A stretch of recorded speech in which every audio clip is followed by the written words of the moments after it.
തെരഞ്ഞെടുപ്പ് പ്രഖ്യാപിച്ചപ്പോൾ മുതൽ agenda fix ചെയ്തിരുന്നത് BJP, മോദി, ഗോദി മീഡിയ എന്നിവരായിരുന്നു. അവർ വർഗീയത പറയുന്നു, നമ്മൾ അതിനെ വിമർശിക്കുന്നു. അവർ വിദ്വേഷ പ്രസംഗം നടത്തുന്നു, നമ്മൾ പരാതി നൽകുന്നു.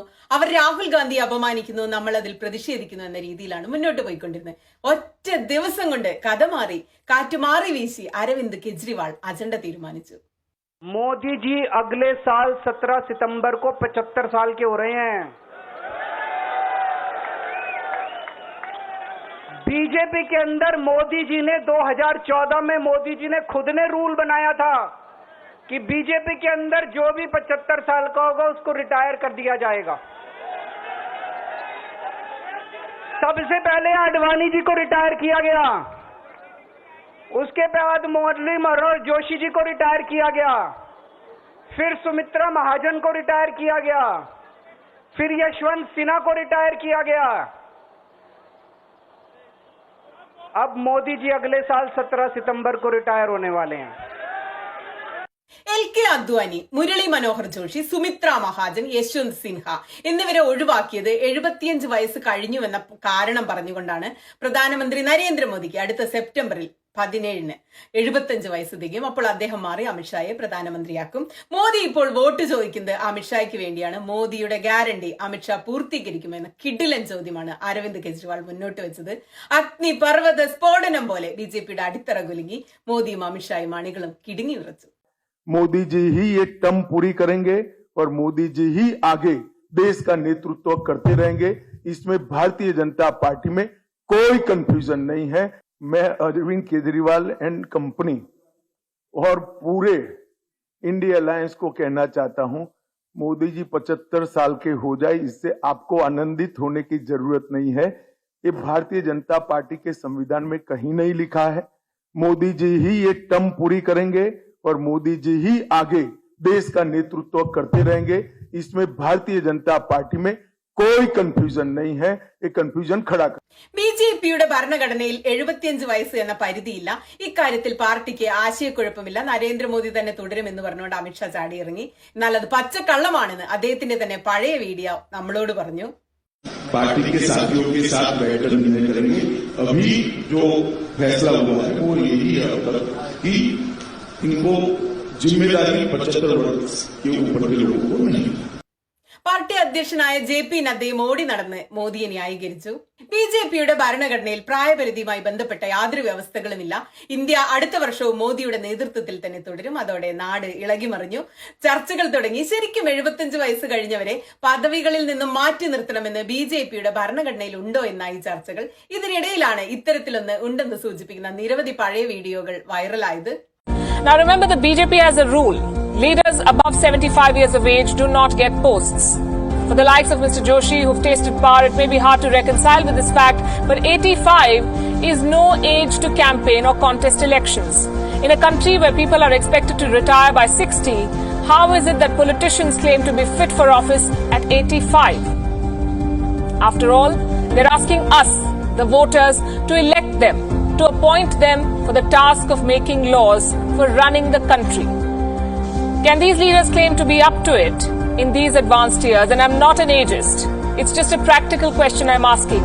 Are these leaders fit for the job they want? Let's look at the rules these very lawmakers have made. All state government employees can retire at the age of 56 in India. Public sector employees retire at the age of 58. Central government employees are out by the time they're 60.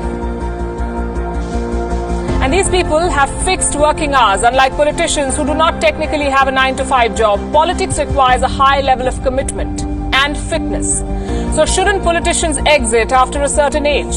Under Prime Minister Modi and Amit Shah, the BJP has been functioning like a modern-day enterprise. പൽക്കി Sharma നമുക്ക് എല്ലാവർക്കും അറിയാം, പ്രധാനപ്പെട്ട മോദി സപ്പോർട്ടറും ഗോദി മീഡിയയുടെ നേതാവുമാണ്. സത്യത്തിൽ മോദിയും അമിത്ഷായും എതിരാളികളെ ഒതുക്കാൻ വേണ്ടി പ്രയോഗിച്ച തന്ത്രമായിരുന്നു 75 കഴിഞ്ഞവർക്ക് സീറ്റില്ല എന്നത്. എന്നാൽ ഇന്നത് അവരെ തിരിഞ്ഞുകൊത്തുന്നു.